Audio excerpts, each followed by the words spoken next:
Hello, my name is Diego, and this is my counter-narrative project. I have chosen to write about tribal sovereignty and how it has changed over time.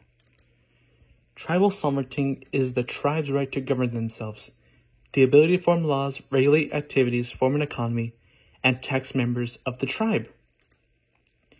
It originally started with tribes being acknowledged as fellow nations through treaties formed with the United States. However, things would change as the American governments would start to shift to being more aggressive, as they would label natives as savages, breaking treaties, degrading tribal sovereignty, and domestic dependent nations.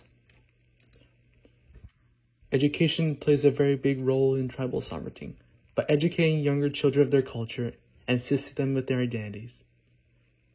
To teach them of their stories and their heritage, Native scholars would learn of the envisioning effect as a way to bolster tribal sovereignty when thinking about the future. Tribal sovereignty leaders have had very different ways of governing their people. However, some will have a different approach where they prioritize their people over their well-being, ultimately wanting the best for them.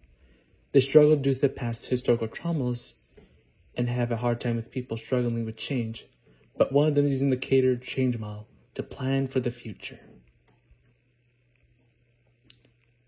The Cooley case is where a man got arrested in tribal lands for holding firearms and refusing ID to provide to Native cops.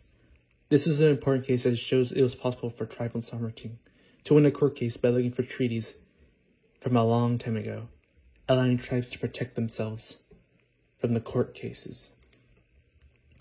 Tribal sovereignty has changed over time, from the U.S. government resenting Indians to taking their power in the law, slowly trying to take land for themselves, being degraded from another nation, to a domestic dependent nation. Despite these hardships, tribes have found ways to protect themselves in the courts and look for ways to educate their young on identity and heritage so they can carry on their legacy.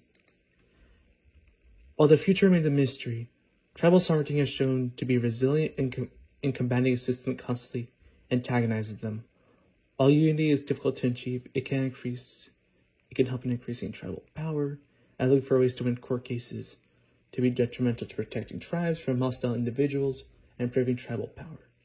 Envisioning a future where indigenous people can come back together and uniting in the future so the next generation can protect their culture by learning it. The future may look bleak, but it's possible for tribal sovereignties to continue fighting on to protect their way of life. And these are my sources.